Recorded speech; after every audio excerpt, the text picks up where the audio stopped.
The true measure of a man's pride is not calculated in dollars, but in the emptiness of his lineage. If you're here, if you're truly listening, stay, subscribe. Vengeance tastes like salt on a wound. I sat at the long table, the turkey golden and imposing at the center, a false sun amidst our elegant lie.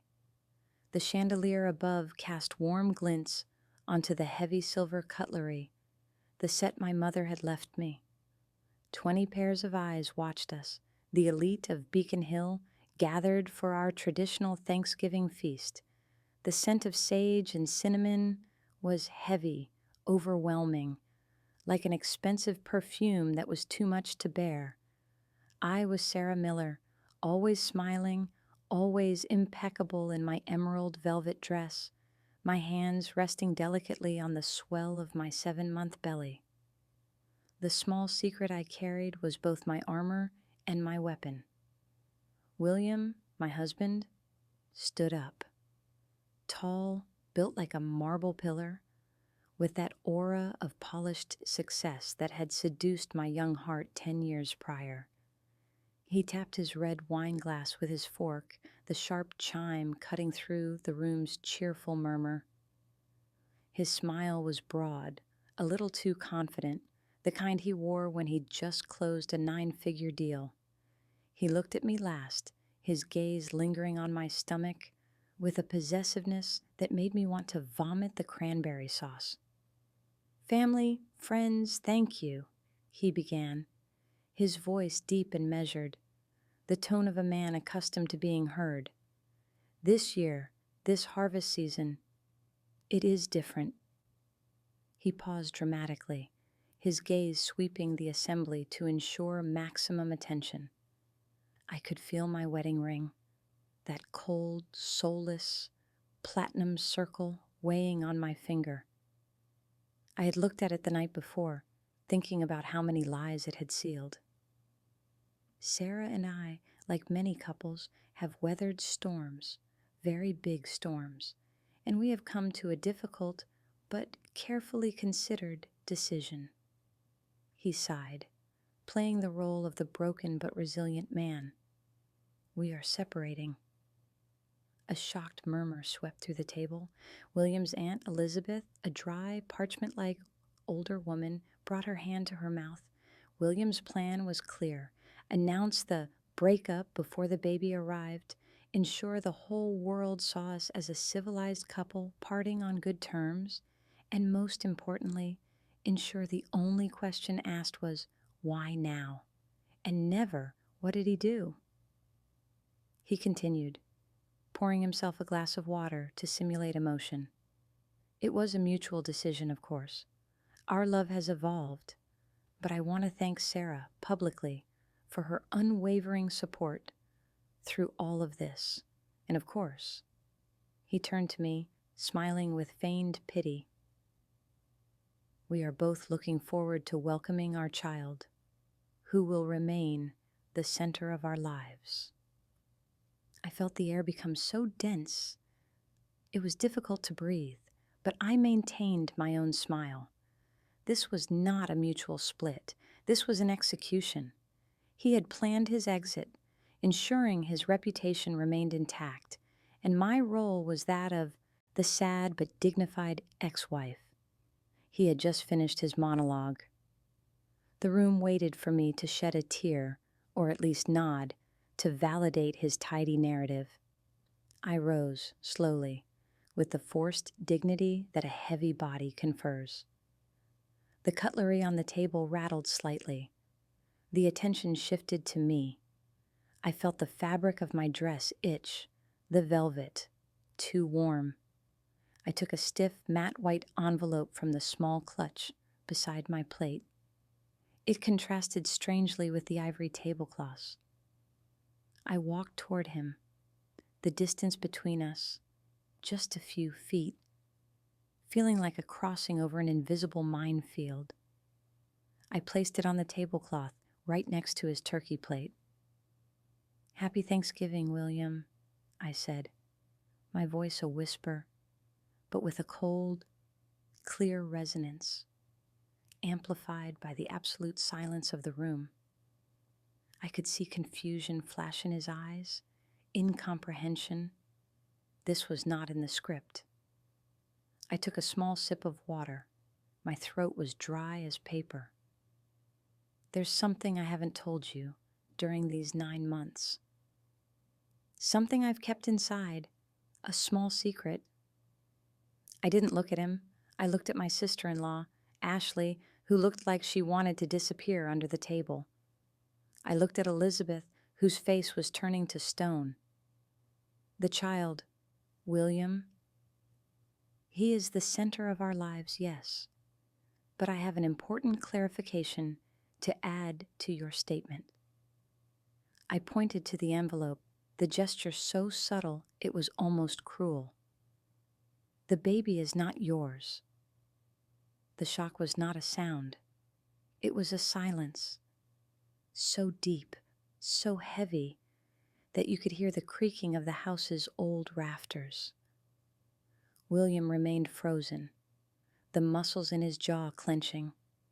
It was a deconstruction, an orchestrated implosion of his virility, his lineage, his control. He opened the envelope. His hands trembled slightly. The DNA test result was clear, unambiguous, exclusion of paternity. The color drained from him. His complexion turned gray, the gray of ashes. Sarah. The word was a growl, private and wild, incongruous in the bourgeois setting.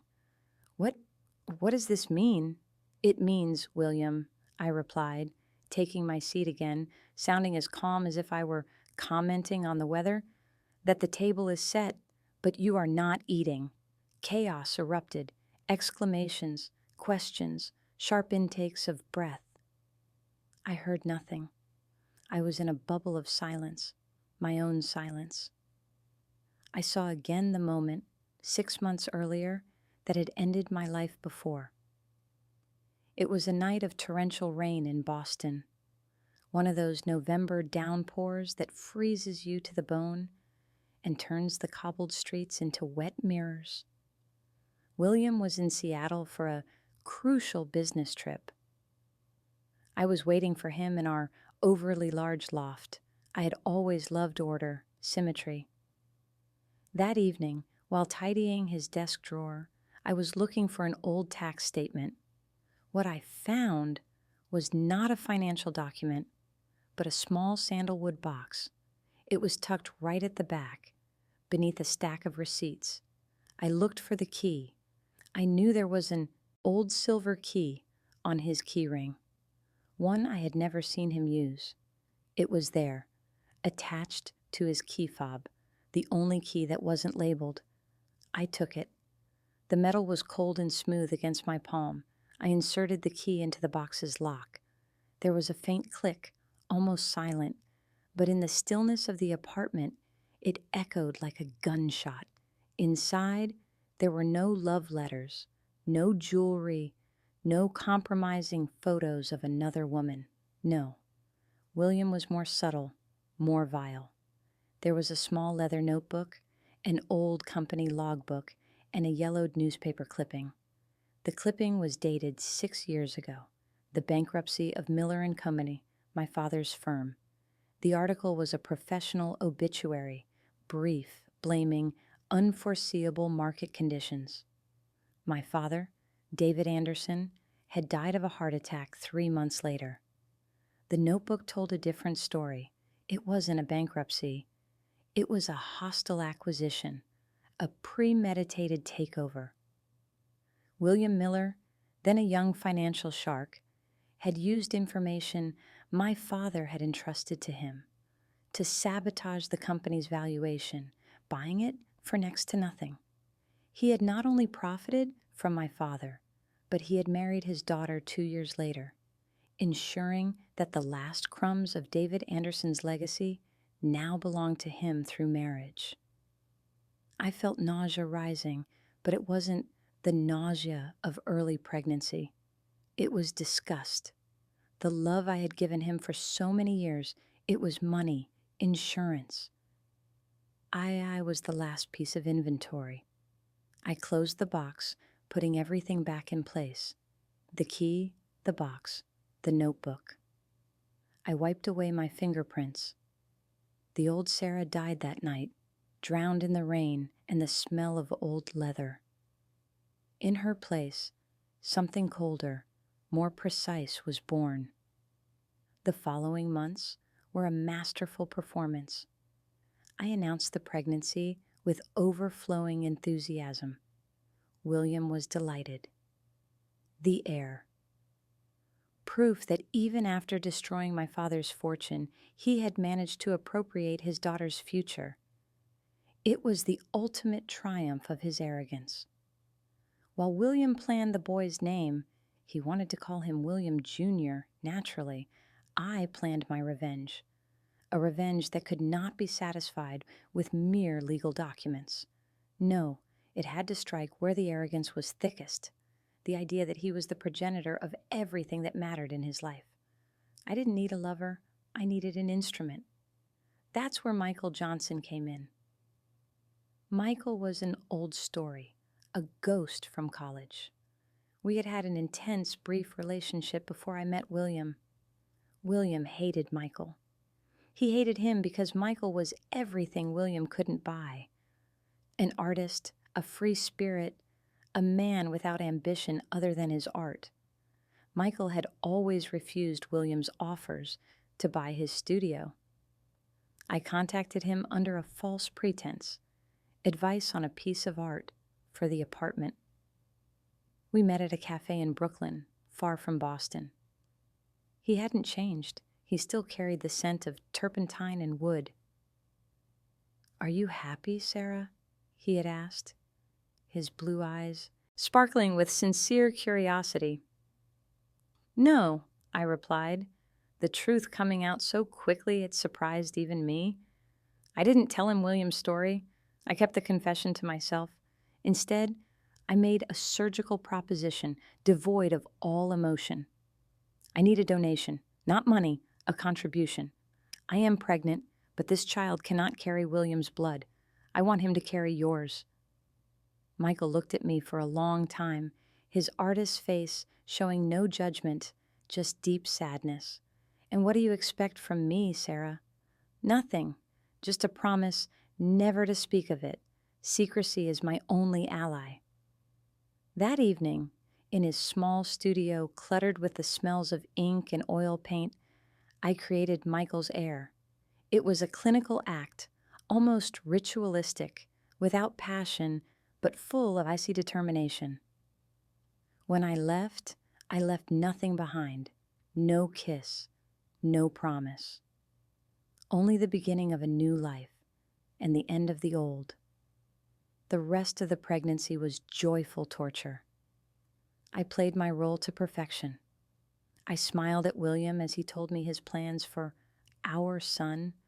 I memorized every detail of his expectations, knowing each one would be destroyed. On Thanksgiving Day, I felt the tension mount. In the final weeks, I had finalized the legal documents. It wasn't just about paternity. It was about the morality clause, drafted by my own lawyer, clandestinely, of course, under the pretext of reviewing my will. The clause stipulated that any evidence of fraud, deceit, or orchestrated falsehood within the marriage would allow the other party to claim a massive share of assets unless those assets stemmed from the other party's inheritance or personal property. In other words, when he sold my father's company and used the profits to finance his investments, he committed a massive ethical fraud, but a legal one. The morality clause was the only way to strike him. But for the clause to be activated, and for him to lose all control over my remaining assets, the family lands, the few paintings, his own lie had to be exposed publicly. The baby was the leverage. His plan was to leave me to remarry a younger woman, ensure he kept the child, and leave me in polite silence. My plan was to give him an audience for his downfall. I returned to the present. The silence was broken. William rose, his face ravaged. The DNA test paper crumpled in his hand. "You're insane," he spat, forgetting the 20 pairs of ears and the decorum. "It's a lie. Who is it?" He leaned toward me, but there was no fear in me, only exhaustion. The marathon was over. I told you, William, love evolved, but honesty, it never existed. I stood up again, ignoring the chaos. Guests were rising, whispers turning into loud exclamations. I had to leave before the wave of questions reached me. "Where are you going?" He grabbed my arm. His grip was strong, but I did not struggle. "I'm going to give birth, sooner or later. I don't want my son to see your face the first time he breathes." I slipped out of his grasp, the platinum ring sliding off my finger. I let it drop into the gravy boat. The little plop was the only sound I heard clearly. I left the room, my heels clicking on the hall floor, ignoring the stairs. My bag was ready. I had the minimum, a few clothes, cash, and the notarized power of attorney revocation I had signed for William. The chauffeur was waiting outside the house. He opened the door for me. "To the country house, Sarah?"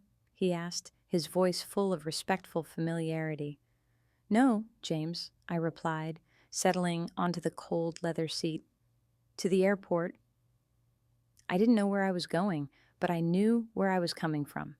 I was coming from my own trap, and I was free. 2 months later, I am sitting alone on a bench in a park in Seattle. My son Henry is sleeping in his pram.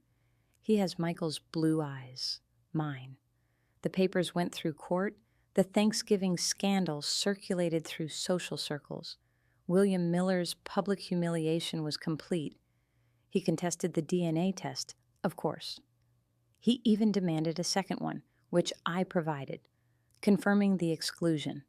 The court ruled that the lie and ethical fraud within the marriage, combined with the morality clause, were sufficient for a massive financial separation in my favor. He lost the apartment, his reputation was tainted, and his heir was not his blood. I won, and I lost everything at the same time. I am Sarah Miller, the woman who ruined everything, even her own redemption. A man sits beside me. He wears a gray wool scarf, a little paint on his wrist. Michael Johnson.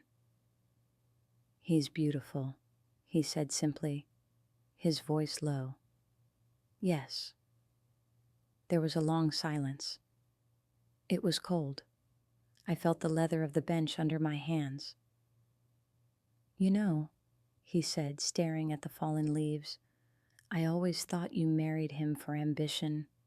"No, for foolishness. The ambition came later." I turned toward him. The air was heavy with the smell of coming rain.